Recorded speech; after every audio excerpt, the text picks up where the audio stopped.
Welcome, everyone. Dr. Susan Brown at the Center for Better Bones and Alkaline for Life. And today we're going to give you the real story on vitamin D. We're going to talk about the real story on vitamin D, and it's our great fortune to have with us one of the major vitamin D researchers in the world, and this is Dr. William Grant. He has actually published over 284 articles on vitamin D. He's one of the world thought leaders in vitamin D. And interestingly enough, he began working with vitamin D long before others were actually even thinking about vitamin D. He's the director of a nonprofit called SunArc, sunarc.org. And an interesting part of the story of Dr. Grant is that he was what I call a hard scientist. He's a physicist, and he was working for NASA and other groups doing very high technology sort of remote sensing. But he became interested in the potential of the sun and in health and how it related to different aspects of the environment. So Dr. Grant, welcome to our discussion. We have many women and many men around the world who are interested in maximizing their health, and vitamin D is, of course, central. But tell me, how did you go from being a scientist at NASA to actually looking at these all kinds of issues of health and sun exposure and vitamin D? How did that transition occur? Okay, so I was working for NASA at Langley Research Center in Virginia, and I was doing optical remote sensing of the atmosphere, studying vertical profiles of ozone and aerosols, and flying around the world. Now, in the early 1990s, I undertook a Sierra Club project about the Southern Appalachian ecoregion and how to save this region. And I worked with a forester, Ori Laux from Miami University in Oxford, Ohio, and he introduced me to the ecological study approach. In ecological studies, you treat populations as individuals. They can be defined by state, for example. So you look at the average health status for the state, and then you look at the average risk modifying factors for the state. And what we applied this to was the oak and hickory forest decline in the eastern United States. We found that ozone affected the red oaks and acid rain affected the white oaks. But then I was on a NASA trip to New Zealand in 1996 and read about the Honolulu Heart Study, finding that Japanese and American men in Hawaii had 2.5 times as much Alzheimer's disease as native Japanese. Mm-hmm. Now, my mother had Alzheimer's, so I had been reading up on Alzheimer's and found that people with Alzheimer's had more aluminum in their brains. And I recalled that in the forest soils under acid deposition, the trees pick up more aluminum because the oxides of aluminum and transition metals are dissolved. And so this forest soil sends the trees all these transition metals instead of calcium, magnesium, potassium. And so I said, aha, it's got to be the American diet that's the major risk factor for Alzheimer's, and I can prove it by doing an ecological study. So I came home and got the data for 10 countries, the prevalence data for Alzheimer's for 10 countries, got the dietary supply data, and found that total fat and total caloric supply were highly correlated with Alzheimer's disease around the world. If European countries had more fish in their diet, that slightly reduced the Alzheimer's disease rate. And if it was a country with mainly a rice-based diet, like India, China, and Japan, very low rates of Alzheimer's. I went to the University of Kentucky, made a presentation, said, fine, we'll publish that. It was an electronic publication, came out on June 17th, 1997. I went to the National Press Club, had a press conference, and told the world that dietary fat and high caloric supply is a big risk factor for Alzheimer's.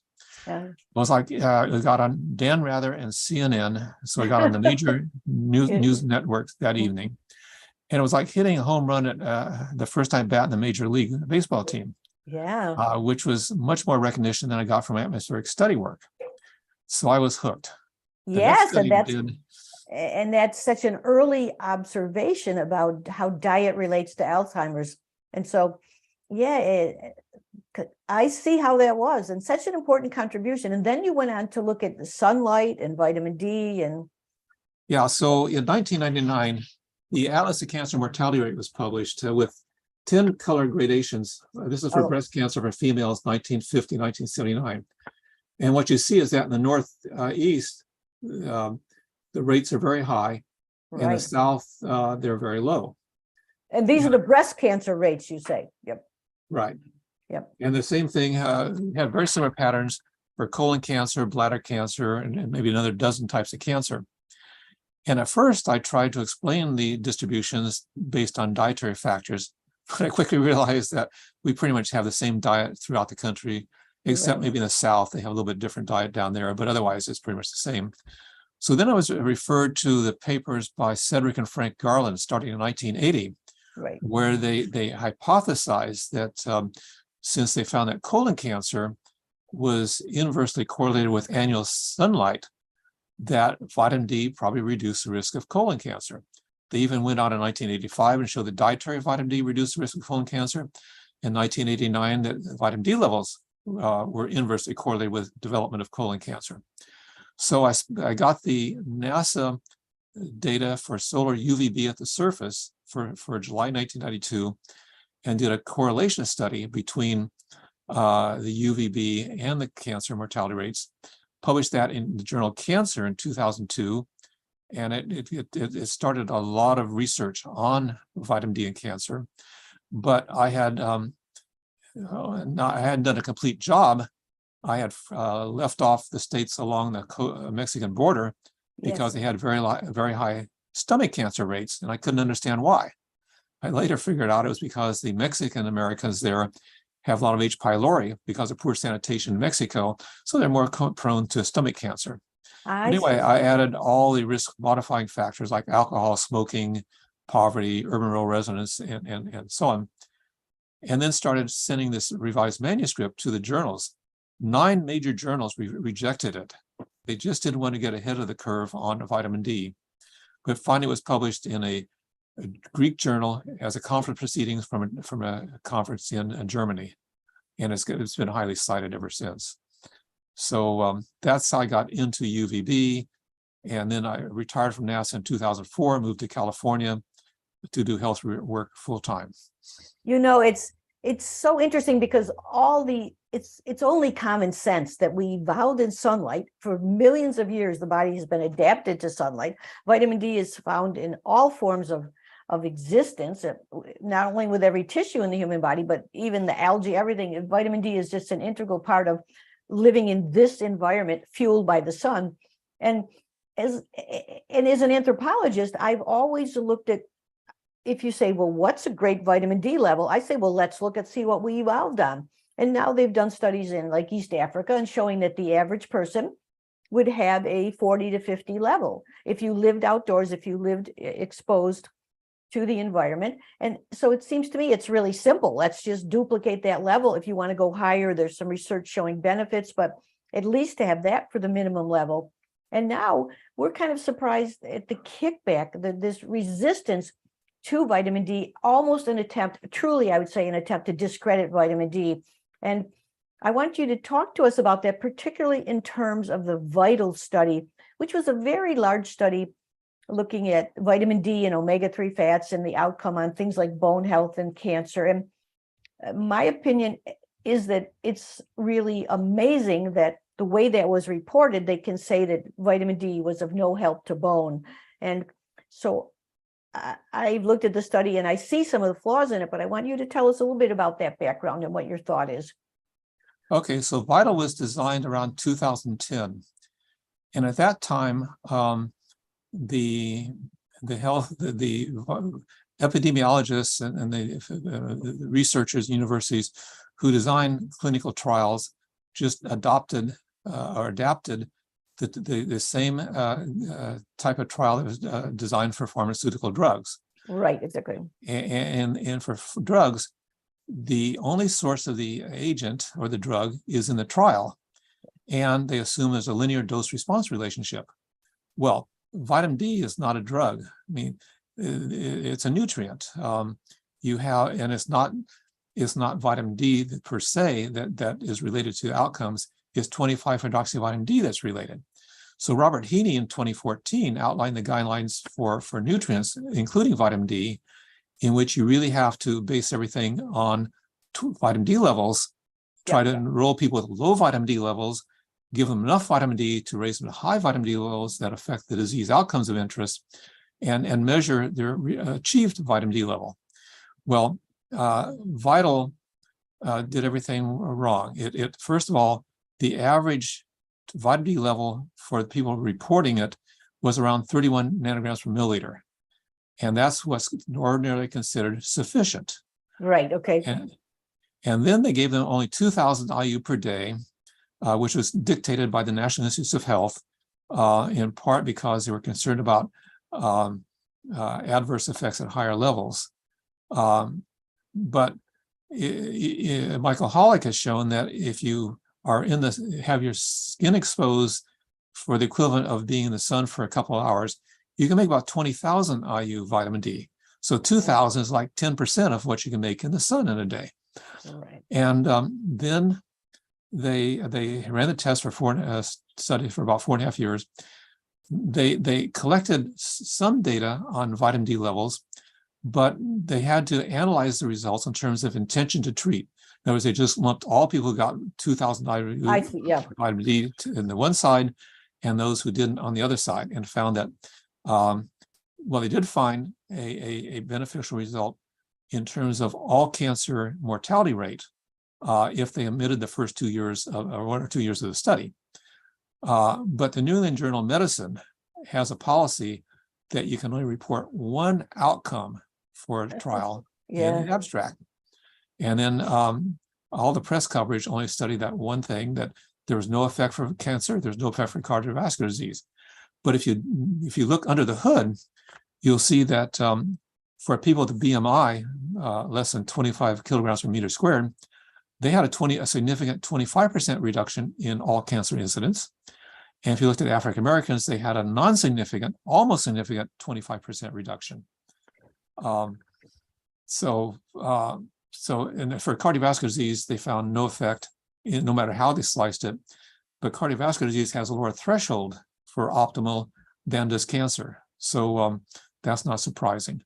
More recently, they did find that autoimmune diseases were reduced significantly by the 2,000 IU per day. So let me interrupt. It's just so important that the consumer learn to look not just at the headline, but try to dig a little deeper. Like with the bone aspect, we know that if you have a 31 ng, Heaney showed it years ago, you're probably okay with bone. You're probably able to absorb calcium and not get too high parathyroid. So the people had a sufficient level already for bone when they started the study. And many of the people, most of the people, but then they also use a dose that was so small, 2,000, that it wouldn't help the people that really had very low vitamin D levels and that raise vitamin D slowly. We see many clients that need 6,000 to get a 40 or 50 level, and others only need 2,000. So that individual variation, like you say, is you really must look at the whole person, see what their level is. And when you have adequate levels, that's when you tend to see the benefits. And if you give more, it's not going to necessarily help bone. It may help with another disorder, but it's not going to help bone. Right. So we can all take a deep breath at the vital. We don't pay too much attention to the vital study. We go back to the research showing that 90% of the people that have a hip fracture are low in vitamin D, for example. And that's like a pretty strong statement. We go back to the thing that we evolved in sunlight. We try to have at least that 50, 40, 50, 60 level of vitamin D. I think that's important, and I was struck by, you wrote an article with a friend of mine, Susan Whiting, a Canadian researcher, and you guys showed that in Canada, they're recommending, I think it's like a very low level of vitamin D, like say 21 ng. And she said, you guys said, if you just raise that level to 40 ng, which is what we're saying all native populations had, native populations had a bit more than that you would reduce, what did you guys calculate? You said you'd reduce the medical costs in Canada by 12 billion a year, just suggesting people have an adequate level of vitamin D. and the premature deaths would be reduced by 23,000. Now we can imagine in the US, which we have like 5 times the population or so, we'd have such great savings. Why is it that there's such resistance to a simple thing like saying, let's make sure all the population has adequate vitamin D? We evolved in it. Our genetic machinery depends on it. It's actually a substance that's turned into a hormone. What is the resistance, Bill? What's going on here? Well, turns out that our medical system is primarily controlled by people who make money treating people, big pharma, the hospitals, et cetera, et cetera. And what they found they can do is borrow and use the disinformation playbook that's been developed for stalling progress on fighting climate change. It was used by the tobacco industry. They sowed confusion about whether smoking really caused lung cancer to hold off on regulating tobacco. The sugar industry has used it. When I published a paper and had a press conference in 1998, showing that for men, it was animal fat that clogged the arteries. For women, it was added sugars by producing triglycerides. Yeah. The Sugar Association and the Heart Association both jumped all over me and spiked the story, because they had not, this Heart Association, not done their homework to find out that, yes, triglycerides clog the arteries. So this disinformation playbook is very effective. And I can tell you quickly what the elements are, if you like. Sure, I would like to know that, because I've always wondered, I'd like to get the public interest back into public health, instead of this commercial interest into public health. Right, okay. So I published this at the Orthomolecular Medicine website in 2018. And I had heard people from the Union Concerned Scientists give a talk at the Commonwealth Club about it. And I said, my God, that sounds like what they're doing for vitamin D. So I checked it, sure enough. The first thing is the fake, which is conduct counterfeit science and pass it off as legitimate research. I would put it in that category, conducting clinical trials, these randomized controlled trials, using the drug approach instead of the nutrient approach. The second thing is the blitz, harass scientists who speak out with results or views inconvenient for industry. In 2018, the Kaiser Family Foundation wrote a hit piece on Michael Holick, which is published in the New York Times, a big piece in the New York Times. And they said, he took money from the indoor tanning industry.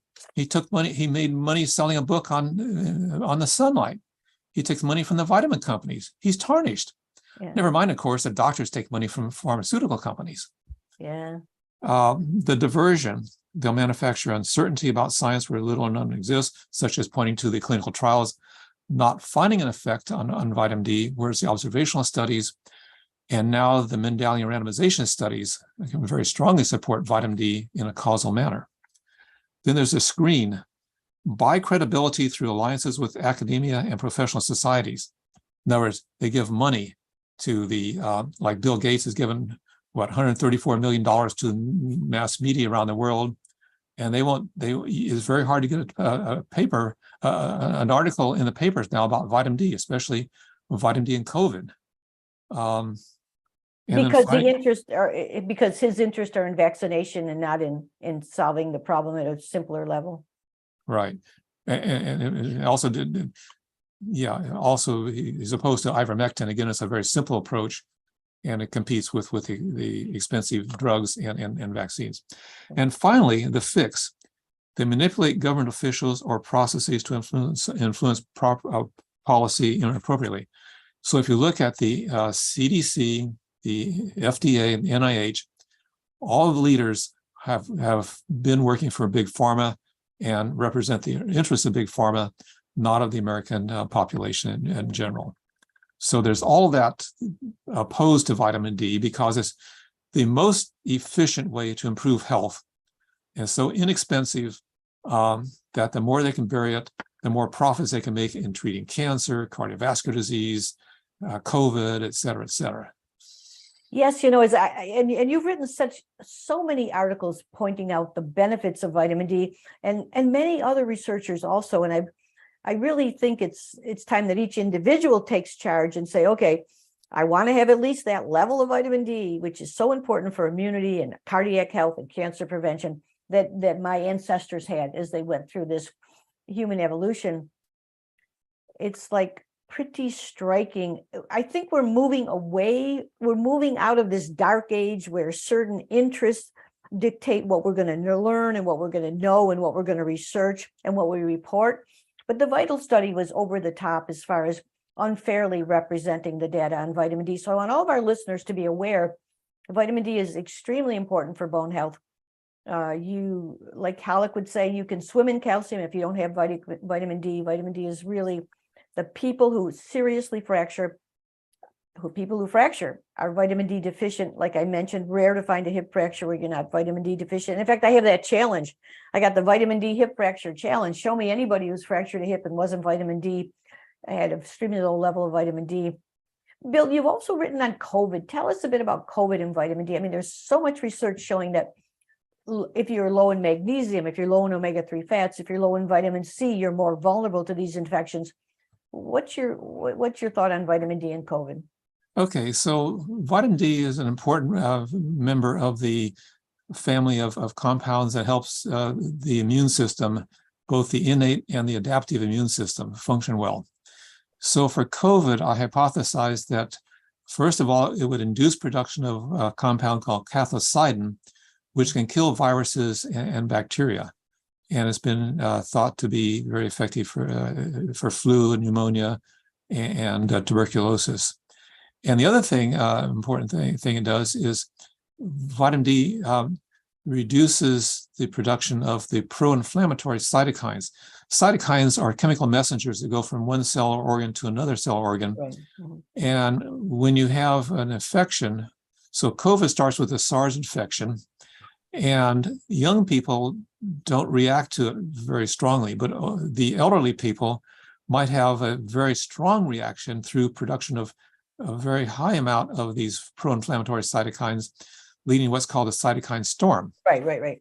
And that can then start damaging the surface layers of all the organs and lead to damage and possibly to death.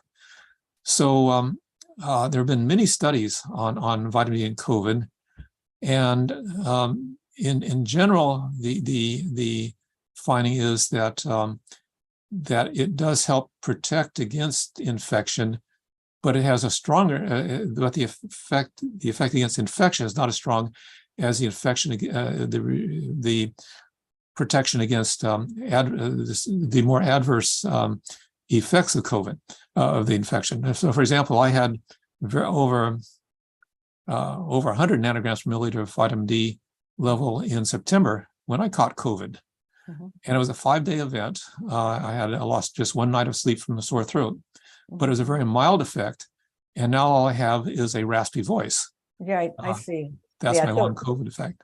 Much less a serious effect. Whereas zinc into the cell and quercetin getting zinc in the cell is very antiviral. The vitamin D helps to reduce the severity of the symptoms and the severity of the inflammation. Right. All of the nutrients are important. And I think what we've learned from COVID is that we need to be nutrient replete, that we've been running on empty, and we see whether it's omega-3 fats, whether it's magnesium, whether it's zinc, whether it's these plant compounds and quercetin, we need to, or vitamin C, which is such a great agent. I really appreciate that. And you also recently, I mean, you've written 284 articles, and I understand you did a review recently on Alzheimer's. You kind of started out with Alzheimer's, looking at Alzheimer's and diet, and then you have some thoughts about vitamin D and Alzheimer's disease. Yeah, so it's interesting that, vitamin D does play an important role in Alzheimer's. It's been shown to be a causal risk reduction factor through these genetic vitamin D studies, in which they is essentially a replacement now for the randomized controlled trials.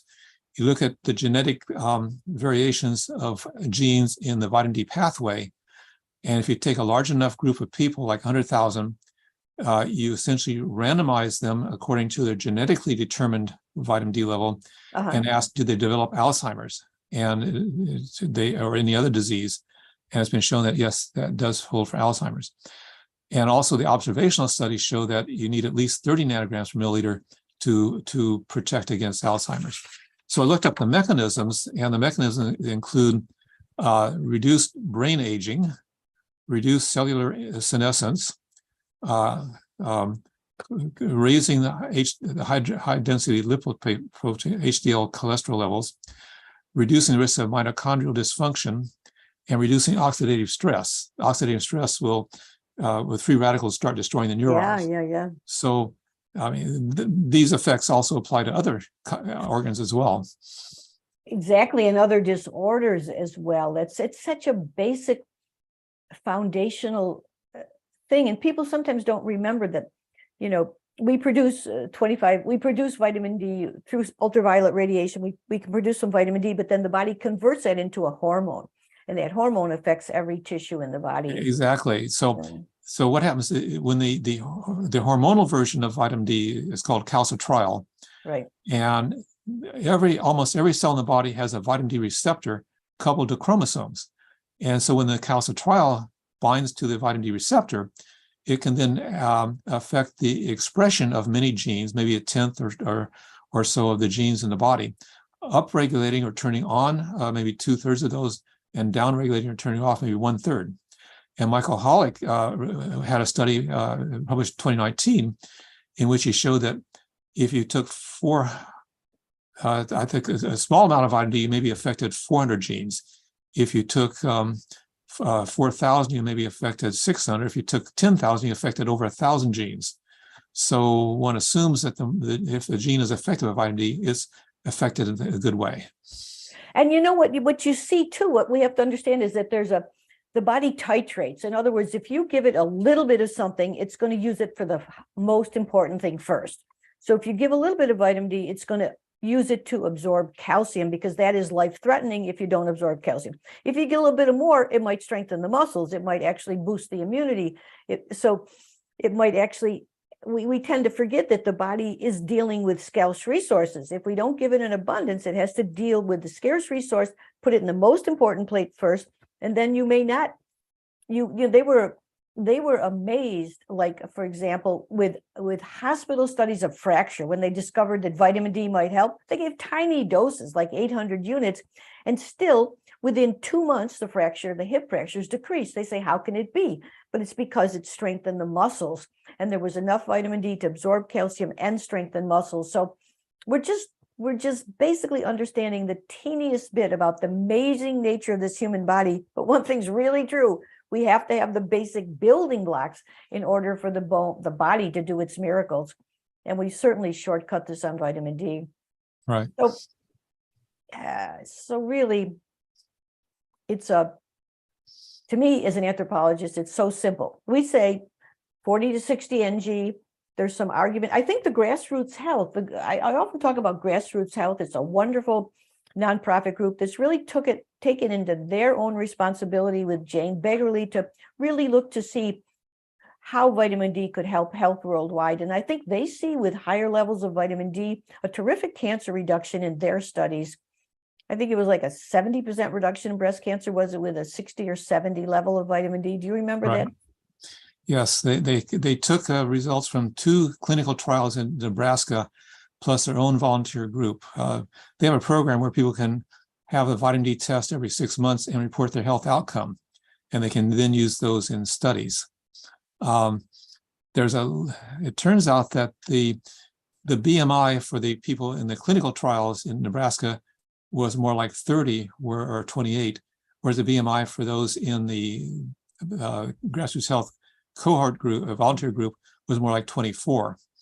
And it turned, just like in the vital study, your lower BMI even has an effect on risk of breast cancer, just like vitamin D does. They're somewhat independent, because higher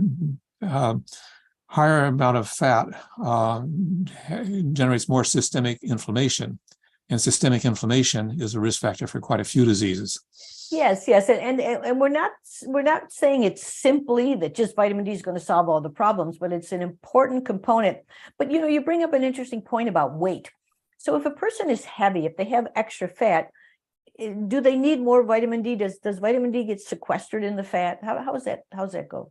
Well, yes. I mean, there's 2 thoughts on that. One is there's a dilution effect. A larger mass needs more input. Okay. and the other is that there's the fat may sequester it. But what we're finding now is that suppose you need 30 or 40 nanograms for some disease, the people who are obese may need somewhat higher, and we're still I'm trying to work that out now, how much more they require. I mean, it turns out in the VITAL study, the people in all three vitamin D BMI categories had the same 12 nanogram per milliliter increase in 25 vitamin D level, but the heavier ones didn't have any benefit on cancer. So you got to try to tease that out. And yes, that I understand, but people still could rely on their own testing. Like we talk about these test kits where you can test your vitamin D. So it would still hold that if you have a blood level, you're in it's the blood level. We're basing the risk on the blood level of vitamin D. But yeah. Normally we consider the blood level to be the indicator of the risk, but it's got to be modified by the amount of the body mass index, and we're trying to figure that out. It's so interesting. You know, many viewers have some questions. We're going to go over these, but let me ask you one question. That this whole thing with dark-skinned people, with black-skinned people, what's the, of course, we evolved light skins as we moved from Africa, and we needed to be able to absorb more. The dark skin protects from the ultraviolet radiation, and as we move north, populations develop light skin because actually there was so much dysregulation of bone. There was difficult to give birth because there was the malforming of the hip bones and the birth canal bone, the pelvic bone. So it's like light skin was an adaptation to a lack of sunlight to be able to. So how do black people do our levels that we're looking for vitamin D pertain to the same with black skin people? Is there any different metabolism of vitamin D in black skin people? So I published a paper a year or two ago with Bruce Ames and Walter Willett on African Americans and vitamin D. And in the United States, the average white American has like 26 nanograms, the average Hispanic around 21 nanograms, and the average black around 16 nanograms. And we showed that the diseases, for the most part, don't care what color your skin is in terms of vitamin D level, that they will still benefit if they get higher vitamin D levels. Unfortunately, we don't seem to have made much traction among the African American community, but they will. I can't think of anything that where vitamin D wouldn't benefit them the same way it does whites. So the same things, whether you're dark skinned or not, you want to measure your vitamin D level. You want to have, we're saying, a 40 to 60 level. You can give us your opinion on the optimal level, but that holds the same for all populations. You want to make sure children, adults, the whole population. Right. And pregnant women, that's pretty startling, the research on pregnancy, right? And do you remember any of that off the top of your head? Yeah. Well, Bruce Hollis and Carol Wagner at Medical University of South Carolina are the premier researchers in that. And they did a study that Grassroots Health was involved with as well, showing that if you got above 40 nanograms per milliliter, you reduce your preterm birth rate by about 60%. Isn't that something? Most preterm birth is below 15 or 20 nanograms per milliliter. And such a simple thing to do to prevent the costly effects of preterm birth. Right.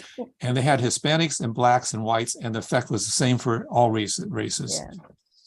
So I mean, it's startling that this doesn't make the headlines in the New York Times and say all pregnant women get tested, save the chance that your child will born prematurely, which is terribly expensive for the medical system to handle. Right. Plus the other the gestation diabetes and required cesarean section delivery and preeclampsia. I mean, it's just all sorts of adverse and even miscarriages and birth defects and adverse effects in the children when they're growing up that can be traced to what happened in the womb. Yes, so even the child's development as they grow can be affected by them. by the nutrient status, but the pinning down the vitamin D is such a simple thing because it's one of these few things we can actually test. Every person can test it. There's no excuse. You go to your doctor, say, I want to be tested. If they won't do it. When I started this campaign for vitamin D 20 years ago, doctors wouldn't test it. They said, why are we going to test vitamin D? The other day, one of my clients, I said, get tested for vitamin D. She said, they don't do it. The nurse said, we don't do it anymore. Everyone's low. We don't do it anymore. I mean, it's like amazing not to draw that connection between simple sunlight exposure, the production of a hormone, which affects, I've heard like 25% of your genes are affected by vitamin D. I'm not sure if that's exactly the number, but a very powerful hormone that we get from exposure to sunlight. We're not getting the sunlight, so we need to supplement with this. And the resistance to doing it is like, it's striking, and it's so good that people like you remind us, people you've written 284 articles, remind us that get back on track with this common sense thing. Well, lack of testing, it would be okay if the doctor said, I'm not going to test, but start taking 4,000 IU per day. Right. And that's a really good point, because 4,000 IU seems to be about what the average person uses. Is that what I heard? Is that what you agree with? You think it's around 4,000? Well, that's maybe a little high. I think the average is more like 1,000 or 2,000 now, but there's a larger percentage of people using 4,000 or 5,000. In fact, you go to the store, you can find 5,000 and 10,000. Right. You can buy 50,000 over the internet. But you always, we do see a few people. What we see is amazing, that most people slowly increase their vitamin D level, but some people are very responsive to vitamin D, and they can get too high. You don't want to get too high. You can certainly absorb too much calcium, maybe cause some problems. But so we always are a champion of testing, actually test your level. Do you think there's much of a concern with too high vitamin D? What's your research on that? What's your thought? Well, there's a famous example in the literature about a vitamin and mineral guru who was taking 1 million IU of vitamin D per day. He was selling a powder of nutrients and told his manufacturer, put 1,000 IU per day in the scoop. Well, the manufacturer confused micrograms and milligrams. It's 40 IU per microgram. So if you put in milligrams, it was 1,000 times what he was told to. And this poor guy started getting bloody feet, couldn't think straight, had to cancel his programs. And then they called in Michael Holick. And Michael Holick found out his vitamin D level was 900 nanograms per milliliter. Wow.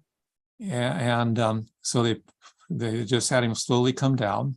And when he got down to 400 nanograms per milliliter, the hypercalcemia disappeared. Yeah. Now, some people can get hypercalcemia at 150 nanograms or 200 nanograms per milliliter. Other people can have 200 nanograms per milliliter and be okay. Yeah, that's an important, the guy tolerated, but he had some negative effects. And that's an important thing, that maybe you get over 100, 115. A few people will have serious problems. So we encourage people to stay below that. Yeah. Mm-hmm. To stay in the 60 or 70 range. There is one concern. There is some effect of high vitamin D level adverse effect on prostate cancer. Oh, yeah. Tell us about that. Yeah. Okay. So that was first reported from Finland in 2004. Mm-hmm. And I noticed that the maps of prostate cancer in the United States were different from the maps of colon and breast cancer. In other words, the highest rates were in the Northwest instead of Northeast, and the lowest rates were in the Southeast. And so I figured out the mechanism I think that's happening is that it's been shown that phosphorus and perhaps calcium are risk factors for prostate cancer. And so the classical effect of vitamin D is to increase calcium and phosphorus absorption. Well, if that goes to the prostate, it can help increase the risk of prostate. So there's a little effect on the low-level prostate cancer, and there's maybe an effect on very high levels of vitamin D on adverse effects towards mortality. So one has to be a little concerned about that as a man. I don't know if a similar effect for women on any. But wasn't that prostate story also that when people had sufficient vitamin D or higher levels, there was less fatal prostate cancer? Was that right? Yeah, that's been shown, yes. And it's been shown in general that vitamin D is more effective in reducing mortality from cancer than reducing incidence. And that's because if you look at incidence, what vitamin D does is it works at the cellular level. It interrogates cells and lets them live and proliferate and so on if they're good cells in the organ and not otherwise. But once the tumor starts growing, it needs blood vessels to bring nutrients. And vitamin D can reduce the formation of blood vessels. And if it has to metastasize to really cause damage, and vitamin D reduces metastasis. So, and there's also been a study from Bruce Hollis showing that men with low-grade prostate cancer can actually seem to reduce the number of positive cores of tumors by taking 4,000 IU per day. That's so interesting. Well, I'll tell you, as an anthropologist, I'm just saying stick to the level that we evolved on. Probably for most people, it's maybe 4,000 units to get to that 40, 50, 60 NG level. And no matter what the situation, I think that's very advisable. Let's look and see the questions. We have a number of people wanted to ask questions, and we'll see how many we can get through.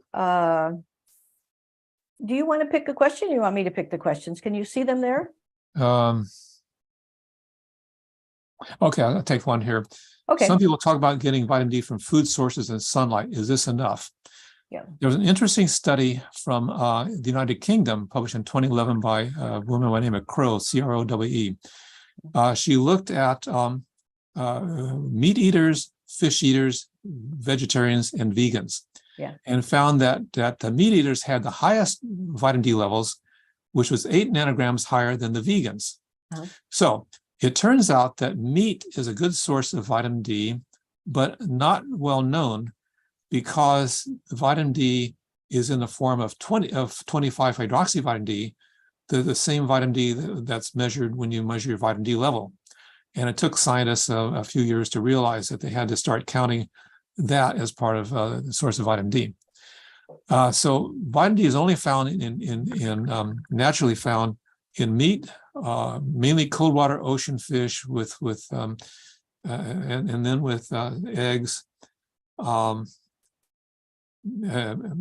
in fortified milk. I don't think natural milk has any vitamin D, but plants, mushrooms are not a plant. They're a fungus, and they have a vitamin D2, which is not as effective as vitamin D3. Vitamin D3 is what we make.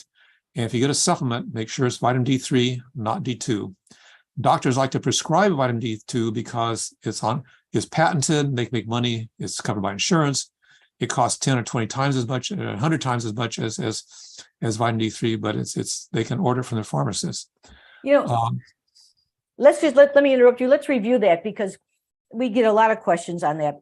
That there's D2 and D3, and vitamin D3, cholecalciferol, is a natural form of vitamin D, and D2 is a synthetic, and actually was developed. It was developed by a researcher who then patented it, made a synthetic and patented it, and so now it's still a drug. It's patented, and they tend to use that under prescription, but it's a synthetic, and it's not nearly as effective as D3. In fact, I've seen studies saying that it inhibits the action of D3. So we want to encourage people to take the D3 and to be careful. One thing is if your insurance pays for it, that's cool. But like you say, it's very inexpensive. The natural vitamin D is very inexpensive. There's no need to support a drug company by buying the synthetic vitamin D, which is not as good for you. Right. Okay, then turn to sunlight. You can only make vitamin D when your shadow is shorter than you are. Right. So that means several months around the summer in general, and a couple hours around solar noon. The dermatologists like to say, if your shadow is shorter than you, stay out of the sun to reduce risk of sunburn and skin cancer and melanoma. But we turn around and say, if you'll make vitamin D, you've got to have a short shadow. Now, couple interesting things about that. I have a colleague whose wife live in Illinois, Mm-hmm. and she's freckled and red-haired, has Celtic skin, and would normally not do well in the sun. Yeah. But by getting her vitamin D level up to 70 nanograms per milliliter, she can stay in the sun for an hour without burning. And this is well known that it turns out that the skin has the mechanism to convert the 7-dehydrocholesterol to cholecalciferol, to then convert to 25-hydroxyvitamin D and then to calcitriol. And so it actually has the mechanism there to fight the development of skin cancer. I saw And- that it can help prevent sunburn, which is such an that- interesting thing. Exactly, yes. So another thing about, now, I've always wondered about why people have maybe 50% as much vitamin D levels in winter as in summer. Mhm. Well, a group in Australia figured out what's going on, is that the muscle cells store vitamin D as 25-hydroxyvitamin D. I saw something about that, And yeah. in the winter, that 25-hydroxyvitamin D is recycled, perhaps by the parathyroid hormone that's joined with vitamin D levels in regulating serum calcium. And so it just keeps recycling this 25-hydroxyvitamin D to keep levels up. So it's not. Yeah, that's so interesting. We've underplayed muscle. I have thousands of clients who are so worried about little changes in bone density. We realize that we lose muscle just like we lose bone, and muscle has many functions, like to store vitamin D. So you want a strong muscular framework. That's really so interesting that it stores vitamin D for the winter. Nature is pretty wise. It's packed some of that away. That's very excellent idea. So everyone build muscle. That's a very important thing. And you're even going to enhance your winter vitamin D with that. Right. Let's see, Bill, what's another question here that you find interesting? At the bottom here, what other vitamins should you take with your vitamin D to help with its function? Magnesium and K. Okay, so K2 is recommended especially if you're taking high dose vitamin D, because that helps put the calcium in the hard tissues like the bones and not in the soft tissues like the vascular system. Right. Some people have gotten calcified arteries from taking high dose vitamin D and taking vitamin D supplements. In fact, I think it's now understood that you don't want to take more than maybe 1,000 milligrams of calcium per day in supplements. Right. Because you can overload your system. Magnesium has a lot of benefits. For one thing, it's sort of, maybe you know this better than I do, it sort of counters some of the effects of calcium, but it has many other benefits, which I haven't studied yet. Yes, and the relaxation of the muscles is the calcium has been overplayed, magnesium has been underdone. Then there's no company sponsoring magnesium and getting your kale, getting your nuts and seeds to get high magnesium. But the important thing we always stress about this K2 and vitamin D is that everyone needs vitamin D, but their level it's not a universal same level. You can certainly start out with 2,000 units or 4,000 units, measure yourself and see you get to that, say, 50 level. Different people need different levels of vitamin D. The MK7, we generally find that a couple hundred micrograms or 180 micrograms is really fine to actually, like you say, keep that calcium in the bone by activating osteocalcium and keeping it out of the arteries by activating matrix GLA protein. So it's very pivotal in keeping that calcium, which we're increasing with vitamin D, in the bone and out of the artery. And we don't need so much vitamin D now, so much calcium, because vitamin D is becoming well known. Foods are becoming fortified. So we agree, we rarely supplement with more than 500 or maybe 600 milligrams of calcium, get the rest in diet. Okay.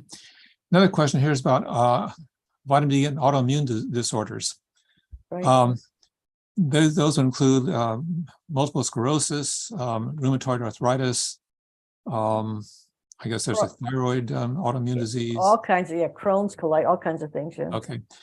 Multiple sclerosis is very interesting in that it shows a very, very pronounced latitudinal gradient, almost non-existent in the tropics, very high rates in the polar regions. It's the disease with the highest latitudinal variation of anything.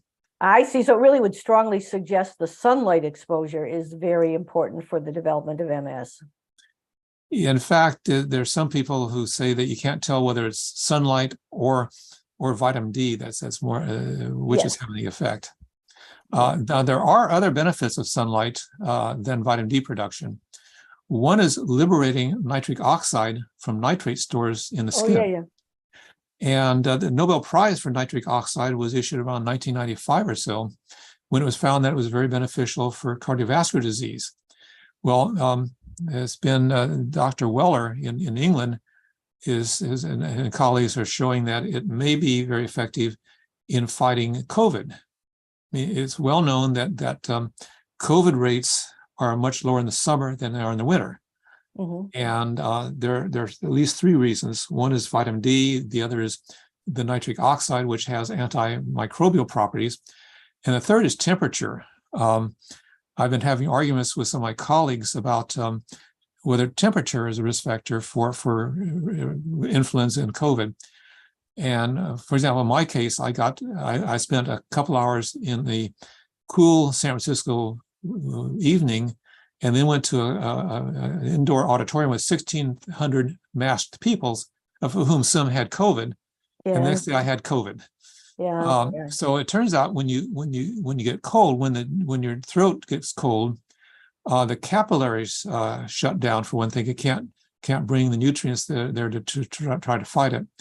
But I also found a paper yesterday showing that the innate immune system tries to build little molecules to fight the infection, but if it's cold, they not as effective.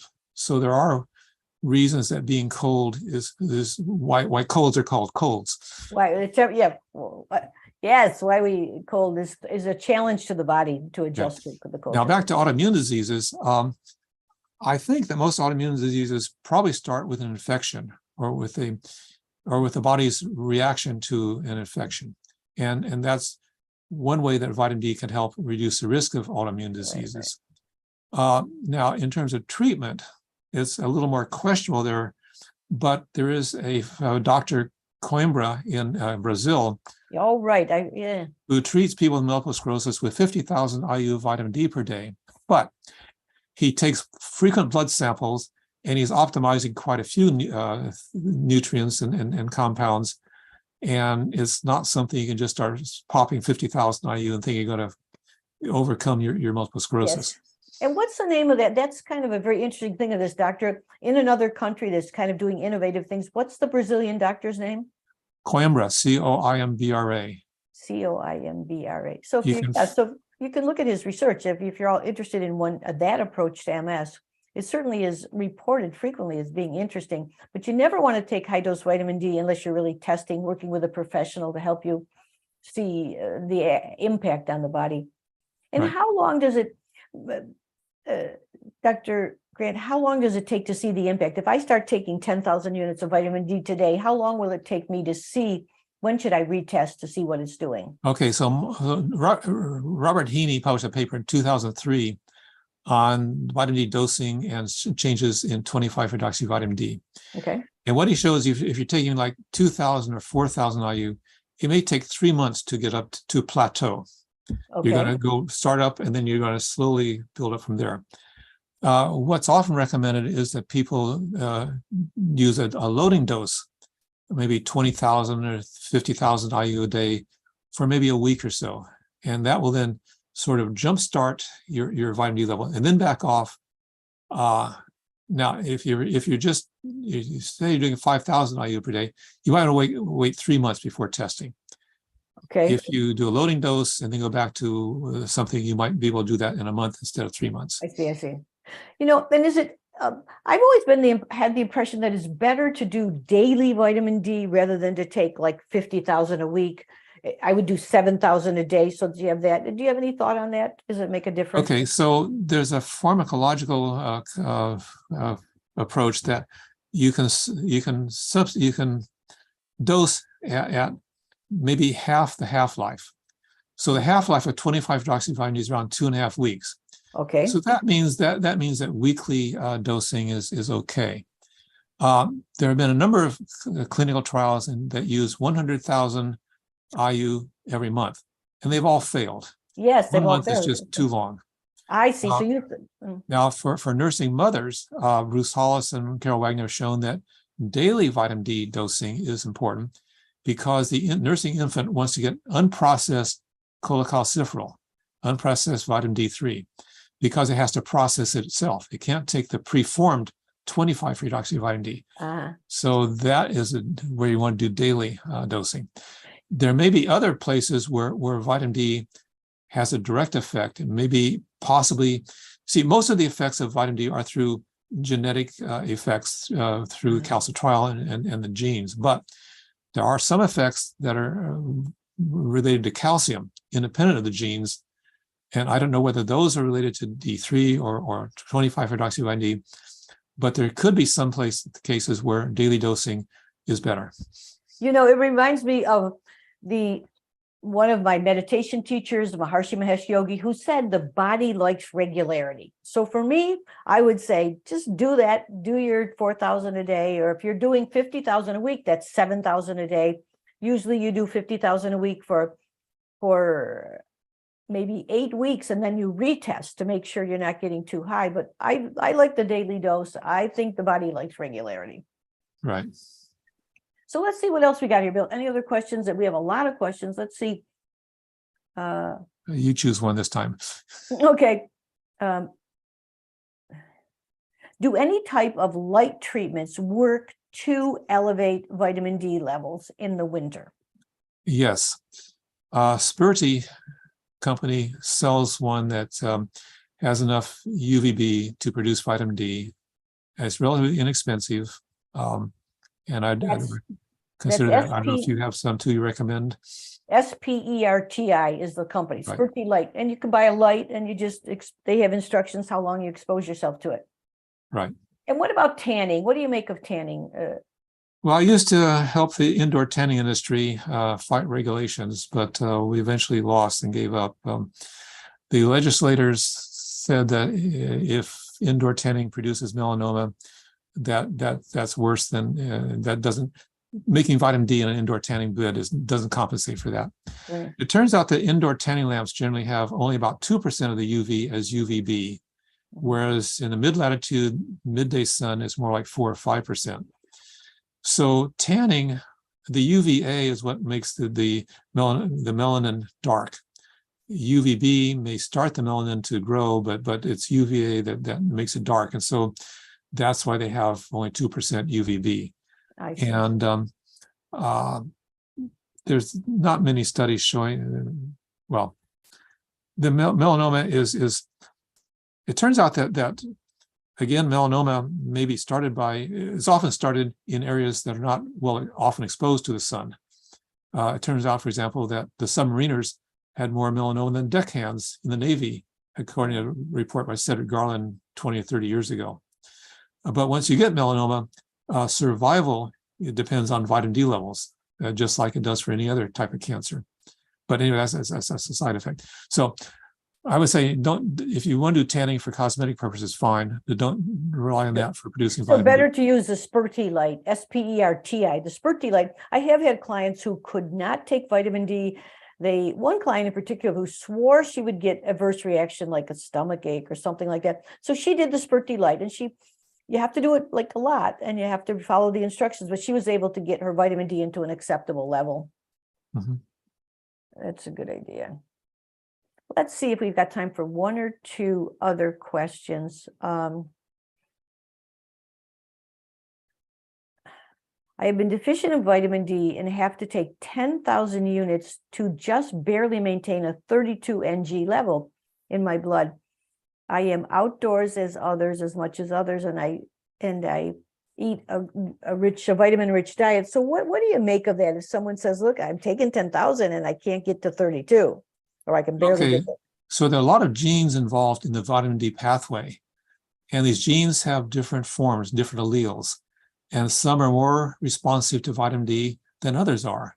Okay. And if you go to Grassroots Health, they have a curve. You can find a graph that shows is a scatter plot. It's on a vertical axis is 25-hydroxyvitamin D level measured, and the horizontal is the vitamin D dose. And you'll see there's a large spread of vitamin D levels, or for any dose, there's a very high inhomogeneity, a very high variation in 25-hydroxyvitamin D. So, there could be factors like maybe your digestive system is not absorbing it. Maybe right. Et cetera. Maybe you're heavy. So the fact that you know what you get with what you take, if you want to get higher, you take more. Yeah, I guess so. So you'd say, I might say, well, be sure to take your vitamin D with fats, a fatty food with fat in it, and maybe maybe try a different form of vitamin D, maybe get a mycelite form that might be better absorbed in your particular case. But the byline is keep trying, you will need more to raise it, and keep testing. Mhm. Is that right? Yeah. Great. Yeah, there Okay. are powder forms, there's lipid forms, and they've even put vitamin D in 3 in orange juice. So you can take it in with water, but as long as you have some fat in your GI tract, helps. Yeah. So, and remember, we're blessed. There is simple tests. Your doctors can do it. You can get an at-home test like we use at the Center for Better Bones and Alkaline for Life. No reason to question. I do find that if I see an adult with low vitamin D, I look at their kids, they're usually low. There is that strong genetic determinant you want to pay. If you have low vitamin D, think about your mother. If you're worried about her fracturing, think about your mother, and be sure to test the whole family, because it definitely runs in. You see very strong genetic correlations. That is for sure. Such a simple thing And to lifestyle correlations. do. How is that now? Well, I if mean, you have a vegan family, they're all going to be low in vitamin D.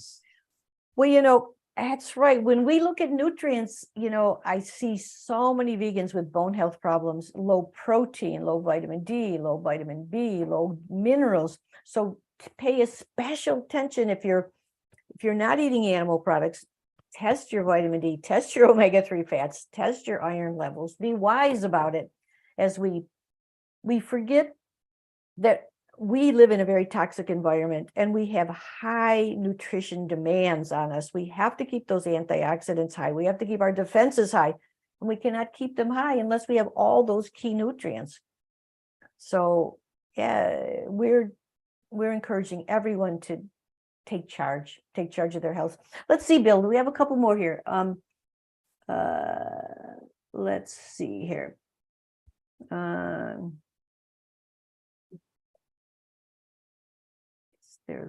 The one, this is their best time of day to take vitamin D. Now, you mentioned it has a half-life of 2.5 weeks. Does it matter what time of day you take it? I think maybe middle day is probably better. There's been some concern that taking it evening might affect your sleep. Okay, great.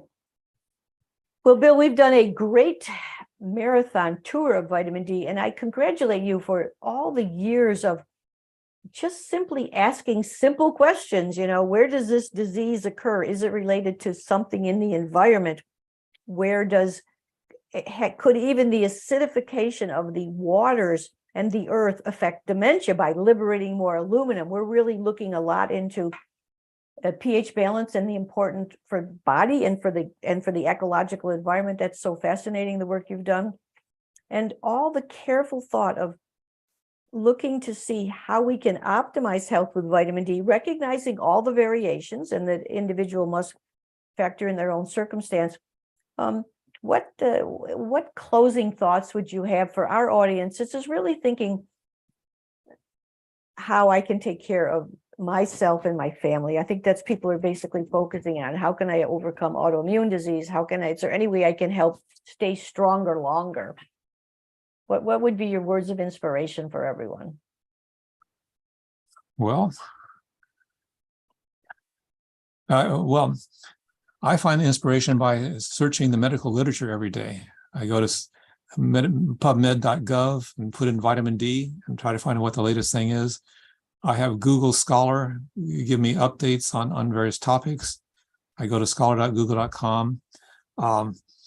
But I think but hold it right there. I think that's brilliant, because everything begins with awareness. So the first thing you do is you don't pass the buck. You say, I'm going to learn.